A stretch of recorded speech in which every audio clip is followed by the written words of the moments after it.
Do you think you know your ideal customer? Well, think again. Many businesses create an ideal customer profile, putting all their sales and marketing efforts in the same ideal basket, aiming at one single kind of person, and end up missing out on endless opportunities to sell their service and products. Let's have ourselves a pocket sized pep talk because today's guest has helped thousands of entrepreneurs around the world start, sustain, and scale their businesses. And she's here to help you do the same. A Pocket Sized Pep Talk, the podcast that can help energize your business and your life with a quick, inspiring message. Now, here's your host, Rob Jollis. Pam Slim is an award-winning author, speaker, and business coach who works with small business owners ready to scale their businesses. She's the author of 3 books, including her most recent, The Widest Net. Pam and her husband, Daryl, co-founded the Main Street Learning Lab in Mesa, Arizona, where they host scores of diverse community leaders and regular small business programming. Glad to have you with us and welcome to the show, Pam. Thanks for having me. Happy to be here. Good. Well, it's a pleasure. And I always like to start right with the book. So, because a lot of times people who don't write books don't realize that we don't find a book, it usually finds us. So I'm curious, how did this one find you at The Widest Net? I feel like this one's been chasing me for the last 30 years. Believe it or not, my degree in college was community development and specifically looking at non-formal education as a tool for social and economic change. So who knows how at 18 I discovered that was what I meant to write about. But as a business coach, there are just common questions that people ask. And I found, especially as more of a heartbeat in recent years, everybody, whether they were in business and scaling into a new market, whether they were starting a business, launching a book, was always asking the question, where are my people? Where's my audience? What's my customer base? And the more tools that we have and channels we have for finding customers, the more overwhelmed I found people were. So I really wanted to create, based on years of really decades of experience, a methodical way that you could approach community and audience building in a way that's very applicable to small business owners. Well, I think you're smart to do that as a going on 40 years now, 40-year sales trainer. I can't tell you how many customers I meet with, and I'm looking forward to it. I'm the consultant, got myself a client, and relatively quickly I realized, no, you don't have a sales problem. You have a marketing problem. I really think, look, I'm that's who I'm branded as. I'm the sales guy, but I've always thought that marketing is what brings somebody to the table, and sales is what happens once you pull out a chair. If I don't have anybody to bring to the table, my sales skills aren't failing me. My marketing skills are failing me. So 100%. It's kind of the perfect peanut butter and jelly combination, isn't it? Right. Right. Yeah. Yeah. And what's weird is, speaking of peanut butter and jelly, they go well together. I'm still a peanut butter and jelly guy. And yet it's just like service and sales, marketing and sales. They seem to not want to play together, where when you become an entrepreneur and you're wearing multiple hats, you go, I want to apologize to every marketing person I ever met because I had no idea how intertwined the two of us are. And I'd like to speak to that a little bit in terms of the branding. And I'll jump in on the sales side, but I can't sell it if I don't know how it's branded. So I'm curious how you approach the branding when it comes to working with an entrepreneur in sales. I see it as really connected. I had a sales training client for many years in the early days of my management consulting business. And I would find the same thing as you very often in larger companies, that there would be this weird disconnect that I really see as an organizational design person as a fundamental flaw in the structure of how we should look at things. Because really there is an absolute through line, really all the way starting from the mission of your business and what's the mission you're on? What are the bigger problems that you're trying to solve? And what are you about? What are the values that you have? And who do you see as being these ideal clients? I always think from the potential customer perspective, they see it right away. They're the ones that see this gap between the experience they have in marketing or in the early onboarding and sale. There's the honeymoon, let me wine and dine you and bring you fresh coffee every morning when you're in the early part sometimes of a sales experience.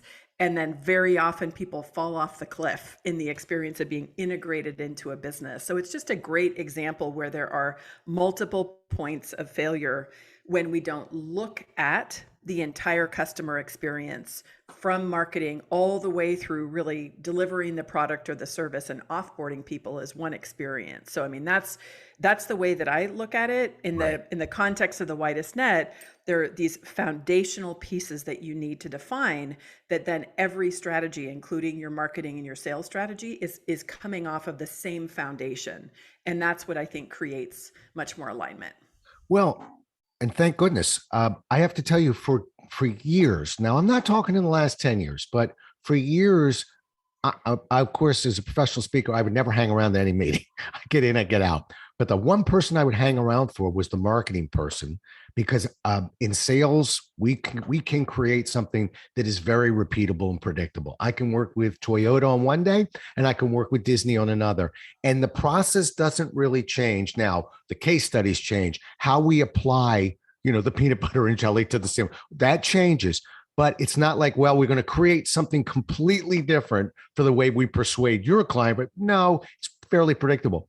But in marketing, I've struggled with this because I sold for New York Life. I sold for Xerox. The sales process was similar. The marketing was not similar. And so I'm curious from your angle, are there some repeatable, predictable pieces? Maybe not a full scale process, but are there some go-to elements that really kind of cross over whichever business you're in, or is it tailored to the business? The structure of it to me is the consistency of the way that you would approach each audience segment. So the way that I see the world from a marketing perspective is that you want to create a coherent strategy for each audience segment. And I know earlier we were talking before we started recording, in my own case, I have two distinct segments: people I work with every day who tend to be thought leaders, people who are scaling their business through IP, creating training programs and so forth that they're selling into a B2B audience. A different audience are software as a service, SaaS companies who sell into the small business market, because I've had so much experience with them. So when you look at those two audiences, they're quite different. They have different ways in which they connect. The people that work with them, more of a solopreneur, somebody who has a small scale consulting business, for example, is going to be structured really differently than a GoDaddy who has millions of customers in different channels. So I think about the approach is audience specific, where the foundation that is the same is where you're going through the steps that happen to be in my book, because that's I am a method person, and so there's a reason why there's an order in which you put things. In this example of my own business, the core mission that I have of really just relieving stress that people feel from financial pressure. Like, I just don't want anybody to ever have to struggle with money. It's just a fundamental thing that I love helping people to be strengthening the financial foundation of their business. Like, that mission is shared between both audiences. The values are shared in terms of how I show up, being a highly relational person, being inclusive, wanting to make sure that you have trust and integrity. But then when you start to get a little bit deeper into the process for each audience is where you figure out the right fit between you as the business owner and some of your core strengths and gifts, which is important. So for example, if you hate video, you hate being on video, you hate watching videos, you probably don't want to build your marketing strategy around that channel. But so you want to be thinking about what are some of your core strengths that you have as a communicator, or a natural way in which you're going to be motivated to create content. But it has to then be matched by what the needs and desires are of the market. And so that's where you see this unique fit, where you're basically answering the same questions as you're going into it from each audience. And I usually really recommend just trying to stay in your zone of strengths as you are as a communicator, so that you're not having to be doing a whole bunch of different types of marketing activities. But then for each audience is where you might make a differentiated kind of marketing strategy. So more for a SaaS company, maybe you're going to create more detailed research and reports and things that would be useful to them in the context of their customers, versus the marketing assets that you would create for more of a solopreneur market. So that's the way to me that you begin to see some of this alignment. Right.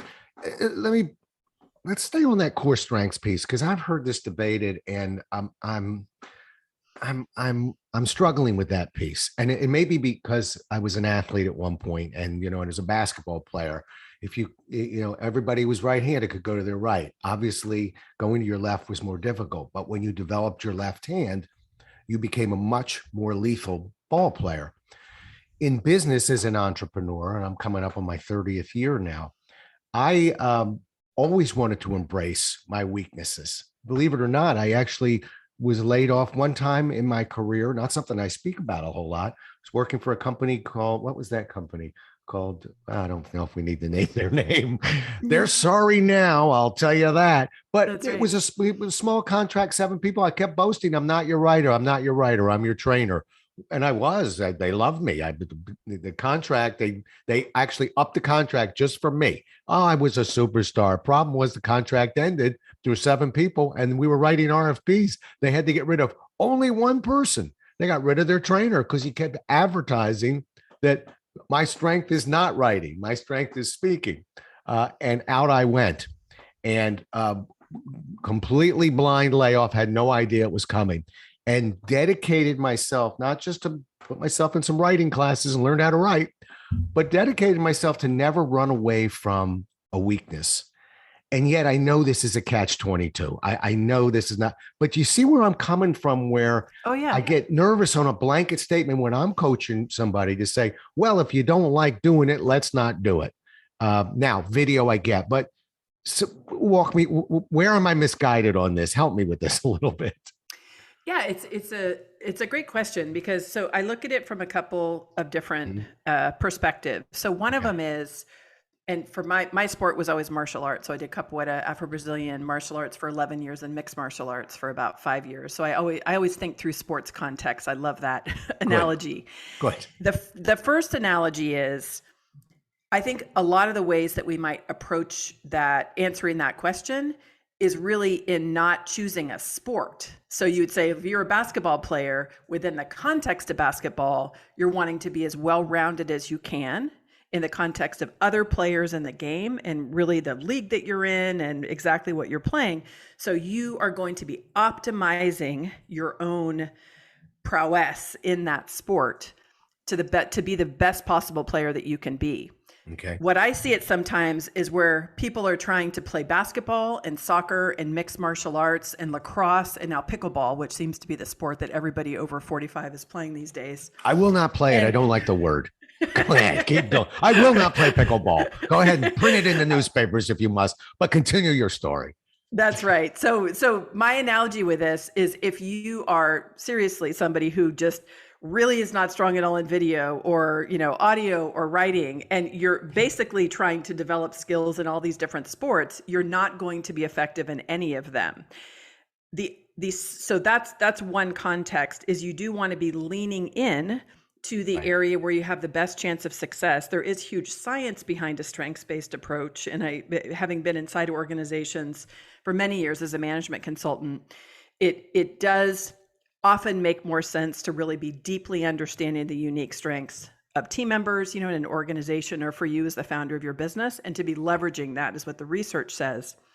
But that said, it is totally a choice that one makes when you're leading your business that is based on your definition of success for how you want to grow your business, how big, what your goals are. I meet some people who the bottom line is they want to hit certain revenue targets. They want to sell their business, go in the 6, 7, 8 figures in rapid succession. And they're going to be approaching their development and their strategies from that particular lens.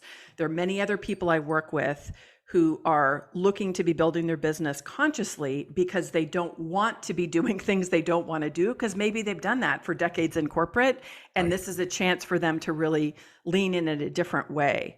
I never ignore, you can't ignore either side of the equation, your understanding of your strengths and what your chosen market decides that is needed. And that's where I think from the strategic side is you're looking at your business and who your audience segments are. For example, if they're, your audience are really people who demand that you show up like an influencer, where every 5 minutes you have to have new, fresh photos and be constantly posting stuff and have a TikTok channel, and you hate all of that, my suggestion as a business coach would be choose a different audience segment, because you can't fight what that segment wants and the way in which they consume content. So there's all these like fundamental questions that you're going to ask as you get down the line.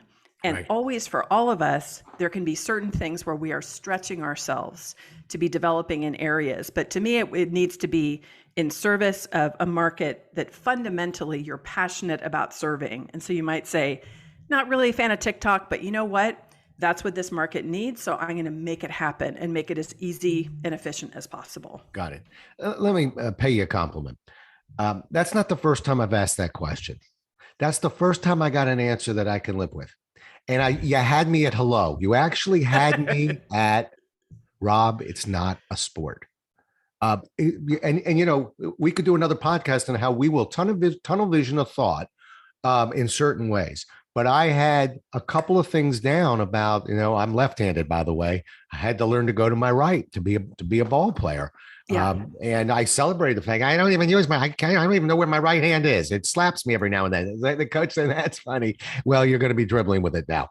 But Yes. It's not a sport. And the second thing piece I'd put in there that makes sense to me also, my wording for it is, if it's in your job description, if it's in remember, we're not necessarily talking about an entrepreneur. If you're working for a company that says you need to do this, and perhaps present, and you say, "Oh, I'm not much of a presenter. I'm going to celebrate that constantly."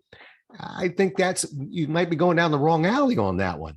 But the way you've described it, really kind of separating, and I agree. There are certain things I don't particularly like in my business as an entrepreneur, but and I don't have to do them. It's a fertile ground.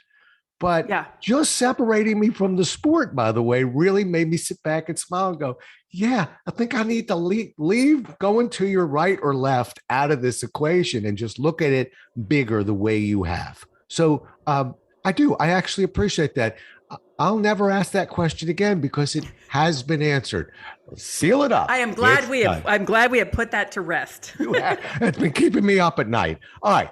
When I opened the show, I talked about this ideal customer profile that so many of us fall in love with.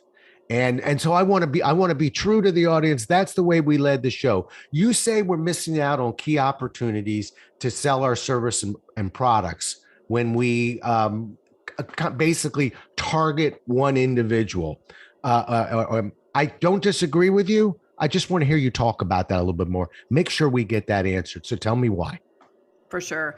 The expert that I used in the book is my dear friend Susan Beyer, who's an attitudinal segmentation researcher, a fancy title, but basically all day, every day, she works with marketing agencies and brands to be defining their customers really based on the problems and challenges or aspirations that they have and their attitudinal segment. So, and what that means specifically is you can look at a combination of a way in the early days that I used to describe my ideal clients for Escape from Cubicle Nation. As you mentioned in the intro, that was my first book. I spent a lot of years doing early stage work with people leaving corporate to start a business. And one of the ways I find that we're just still teaching about marketing is to name the ideal client as an avatar that you can name right down to what kind of shoes are they wearing and what kind of car are they driving. So if I was driving in my audience definition as either a 30-year-old hipster who was a creative person who drove a Prius, or if I was just describing my audience as somebody who was 45, didn't want to take it anymore, was ready for a career transition to go out on their own, I really would be missing the opportunity to be working with all of them very consistently with the services that I provided. So for me, in the way I used to describe my audience for Escape from Cubicle Nation, were people who were in corporate, who really wanted to leave to start a business, but wanted to do so with a solid financial footing. They weren't the leap and the net will appear. They weren't going to do the Jerry Maguire, anybody who's ever seen that movie, and make a big speech and grab the goldfish. I see it. Yeah. For me, it was somebody who was thoughtful about what they did, who's generally somebody who did not hate corporate necessarily, and was a good employee. Because what's funny to me after all these years, I used to say at Escape that hating your job intensely is not a business plan, because often somebody might be massively disgruntled, make a big scene, go off to be an entrepreneur, and then realize that you actually still need to be working with clients. And often somebody who was just excited about their work but wanted to go into a different work mode was, for me, an ideal kind of client. So when we're looking and defining our clients that way, of identifying them by core problems or challenges that they have, first of all, it's a way that we can be reaching people from a number of different either verticals within companies or demographic segments as individuals in a B2C setting. But also it's where we can be finding these peanut butter and jelly partnerships in the widest net. That what that means is people with highly complementary but non-competitive services. So you and I are a classic example of that. Every single person I work with who wants to build a strong, sustainable business needs a foundation to understand their market, their business model, their marketing approach. They also need really strong and effective sales process and sales skills. So as we're looking at really the ecosystem that's surrounding an ideal client that might be able to be served by both you and I, that's where we can look at, if we're defining a client that way, it means that we can both identify how we could really be helping that person. And in addition to the work we do in sales and marketing, they probably also need an intellectual property attorney, a CPA. They probably, listen to certain podcasts. There are places where we can find them. I call them a watering hole, a place in person or online where lots of those folks are gathering. And so to me, when we look at an audience that way by problem, challenge, or aspiration, it really opens up the opportunities. Right. The other thing I'll say, and it's, of course, you always want to have a title that's a bit provocative. So the widest net, some people are like, what are you talking about? What about a niche? Are you just saying sell to everybody? No, I'm not saying sell to everybody. Really, what I mean by the widest net is when you have clarity about who your audience is with a tight definition based on problem, challenge, or aspiration. We actually want to create a net underneath them of support of all of us who are in this ecosystem surrounding them so that they can't fail. And you want to be very strategic in analyzing all the possible places where you can be reaching some of these ecosystem partners who are the very best people who are also connected to your ideal clients for referrals and so forth. You want to do the strategic analysis, and then you would create a very specific marketing plan in your marketing operations that's consistently targeting those segments. What I found I've been in business 26 years, so not quite your 30, but what I found a lot is that we just get comfortable in the areas we're like, I found this kind of client, it's easy, they get me. A lot of people would just say, I don't do any marketing, people just find me, which I understand. That was the first 10 years of my business. But you don't recognize that you need to have some variety until you go through a bump, an economic turn, clients going away. And that's where I find that we need to just see the totality of the market, and then on a monthly, quarterly basis, zoom out, make sure we're in the right places, identify some new areas to begin to start to develop relationships. And that's what keeps your business healthy, I find, over time. Yeah, I think you're right. For all the people in job transition, just remember that Jerry Maguire scene that we were talking about. It was a very amusing scene, but we will never walk out of a job like that, ever. That's Hollywood. We'll leave that one alone. There's a show on, I'm actually not that crazy about it, but I saw an episode one time that I liked, The Prophet. I don't know if you've ever watched The Prophet, guy, as opposed to Shark Tank, where we, in theory, have, venture capitalists. I really think that show has jumped the shark. Quite frankly, it's all about our sharks now. The Prophet really just worked with one business for the hour and basically made an offer, then showed what went into making a business more successful. So that was 80% of the show was Now, what do you do when you buy the business? You've bought in. What are you going to do with it to make it great? And the episode, it was very interesting. It was about dog food. It was a high-end dog food company. There's a lot of money in high-end dog food these days. They would not touch a lower-end dog food. And the prophet said to them, well, what if we find a really good low-end dog food? It's a big market there too. You're closing the door on. No. He put them on a plane, flew them out to Minnesota, I believe it was, had them walk through the factory, watch how it was made until they were comfortable. But it really opened my eyes of now, we're not losing our niche. I could hear when he said that, I was smiling about how people go, oh, our niche, not losing our niche. We're just offering something in a spot in that store, and think of that more symbolically, as to not give up on that end of the market that most likely will be looking in your area. And so to me, it was just interesting. But it's just like we were saying before, feels like we're dancing on two sides of the line. We're not. We get the big picture here, but sometimes there's a little bit more to it. Let's stay with sales with you and me for a minute. You know, in selling, we don't define selling right. That's one of the biggest issues with people in sales, in my opinion. Right out of the gate, they don't really know what it is selling is. And in other words, I give them definitions, but they'll love a definition somewhere along the line of I'm going to listen and then take people's needs and then provide solutions to those needs. And it's interesting. It just has nothing to do with selling. It's not, I'm not telling you don't listen. I'm just telling you, selling is really you taking an idea, put it in somebody else's brain and make them feel like they thought of it. It's moving people past their fear of change. It's what happens when people know they have an issue but don't want to address it right now. Now we whistle, the salesperson comes down the pole. Okay. And once we get comfortable with that, then to me, now we have our target. We build a process around it. Can you do that for marketing? Can you define marketing in a sense? Kind of quick and easy a little bit for people, because I'm nervous that 10 people may have 10 different definitions to what it is that we're driving at right now. That's why I have to start a program going, now we all clear? All right, now let's build, everything we do, let's build from there. Can you do that on the marketing side, or am I wishing? Is it wishful thinking? Yes and no. And here's why. Mm-hmm.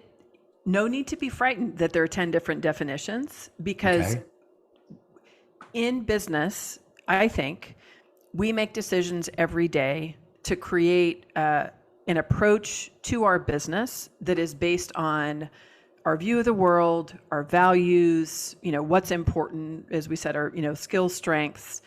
And there are people who operate from fundamentally different points of view. And so in the widest net, I define thought leadership, was sort of clunky term that's thrown around, but basically thought leadership is just your point of view about how to solve the problem that's at the heart of the mission of your business. So for you, and you're describing what sales is, do you know how do you articulate the mission of your business? Like what's at the root of what you do? Yeah, you are putting me on the spot, but I'm going to take it out of my brochure kind of answer and just tell you, I'm a professional speaker who travels the world, delivering keynotes, seminars, and workshops to help different companies become more effective and develop processes in selling. That's what I do.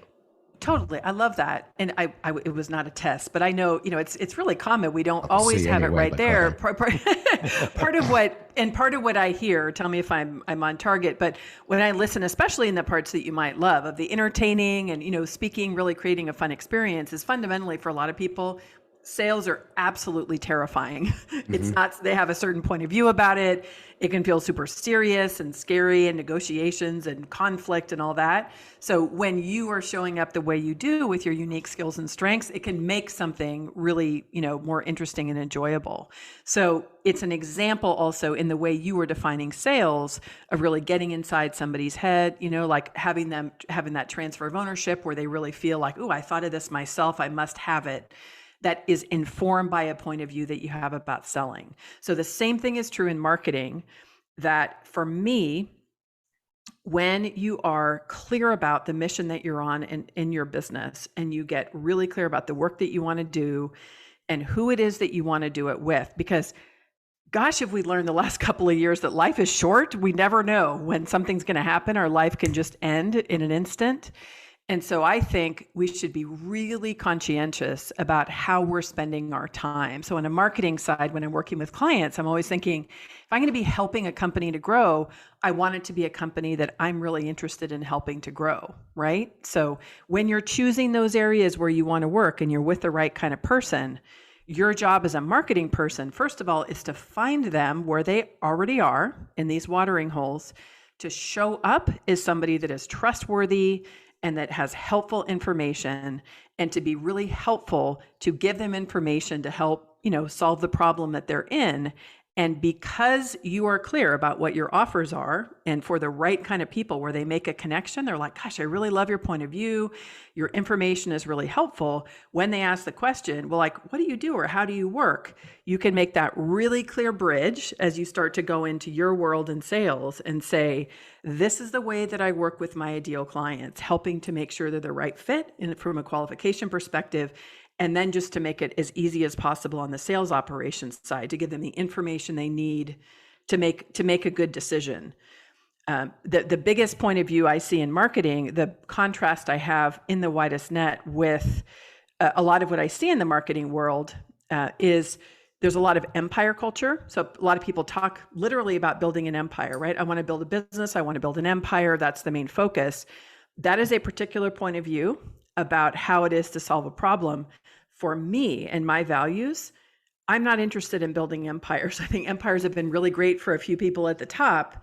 I really want to be driving more of a collective economic well-being. I want my clients to grow. I want my partners in the ecosystem to grow.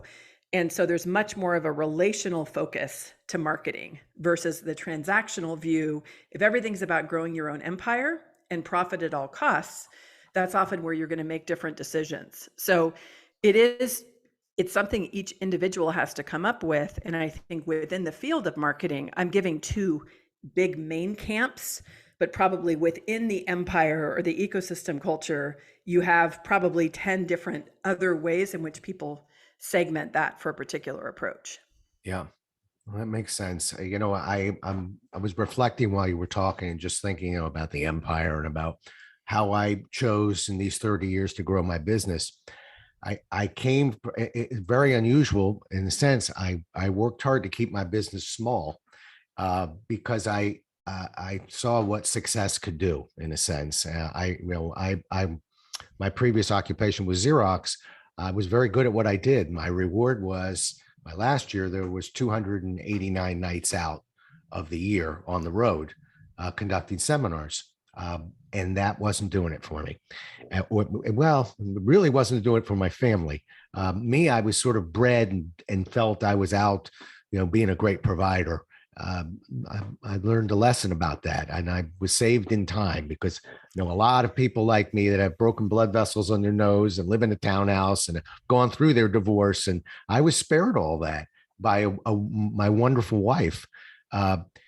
But you have to be careful what you wish for. So my battle has always been as an entrepreneur to scale down. Now I know that you write about entrepreneurs that tend to put everything on themselves. My issue is I'm in a performance-based business. It's hard, as are you, in a sense, some of what you do. And so sometimes it's hard to swap the owner out for another individual on a performance. And but anyway, that's something that I struggled with. And so I've always run a balancing act of not getting too big and not getting too small, and not getting too big and not getting too small. So that's just the reflections of another entrepreneur, I guess you could say. I love that. And I wrote about this a lot in my last book in Body of Work, when I really look through the stage, I look at work through really the lens of us creating a body of work throughout the course of our life, that like an artist or writer, musician, your body of work can look different at different periods of time based on where you are personally, professionally. I'm so glad and I'm happy, thanks to your wife, right? That you were able to like make a Yeah. decision that's good for you, good for your family. Everybody goes through it a little different way, but we need to be taking into consideration what our own definition of success is at a different stage of business. And so very often we have this very blanket, black and white view about what it is that success means. So the go big or go home, or, my favorite one that I've heard in a snide way over the years is, that, oh, you're only, you can only call yourself an entrepreneur if you're not directly delivering services. To which many times I'm thinking, if you're the main one who makes money come in your bank account, you can call yourself whatever the hell you want. That's part of what, what comes with the, with the territory. But there are so many different views about what is the right and wrong way to do things.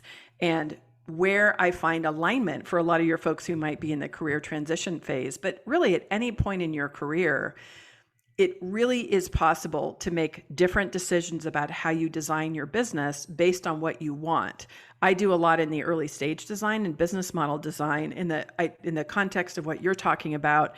If you make a choice to be centering yourself in your business, where you really are the business, you're the main talent, for example, if you're a speaker or a writer, some kind of performer, you can go through a different stage within your body of work where you then start to look at what is the method that you have created. And there is a conscious way that you can begin to put more focus on the method of what you're doing as opposed to you being a center of the personality of the business. So there just are all kinds of different stages that you can go through. And I encourage people to not worry about getting it perfect. If you're in a stage of career transition, you're going to do your very best to research the next step and make it according to the information that you have.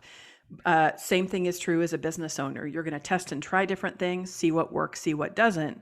And you always get a chance to go back and kind of reinvent and adjust. I think that's the nature of the way the world of work is. That's it. You're not a prisoner. And, certainly you and I, almost 60 years between us of business, we've evolved in many different ways. I smile at the Rob Jollis that was leaving Xerox, leaving the nest. I remember I wrote a piece called like Leaving the Cocoon and, wide-eyed. And I look back, I got most of it right, not all of it. And then, of course, every year there was change. And so we worked through that. But I think kind of to sum this part of the conversation up, I did write a book, and I don't talk about my books when I'm interviewing another author. But in that particular book, I do, whenever I sign it, I always write the same words: keep it in balance. Keep it in balance. It's about balance, and that's where people get into trouble, is when they get out of balance a little bit, and they're so busy climbing those rungs. P.S. Nobody ever taught us how many rungs is high enough. When do you not reach for the next rung? That's just never spoken about, and that could be another show. I mean, it's not an instinct to not reach. And yet it gets a lot of us in trouble, but it's about just keeping it all in balance. And that's why it's nice to have a partner in life, whoever that partner is, just to keep an eye on that, because we go into that, that classic in the training world, that unconscious incompetency, where we don't know that we don't know until it gets bigger. Last question for you. I really enjoyed this conversation. We've gotten a very pensive, reflective Rob Jollis out of this thing. I'm sitting there going, hey, I haven't made you cry yet, but not we're not yet, done. But you certainly got me to lean back in my chair and go, mentors. We all have mentors. I'm just curious, a mentor or two that sticks out for you?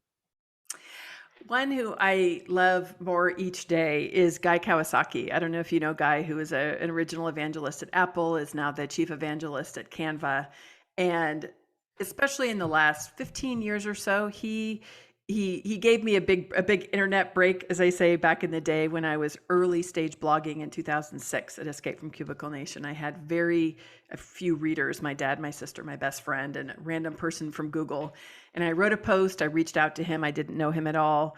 And I sent him a post I was working on, and he loved it. And he ended up publishing it on his blog, and it went massively viral and was just the beginning of what that really gave me the idea for Watering Hole, because his blog at that time was so big.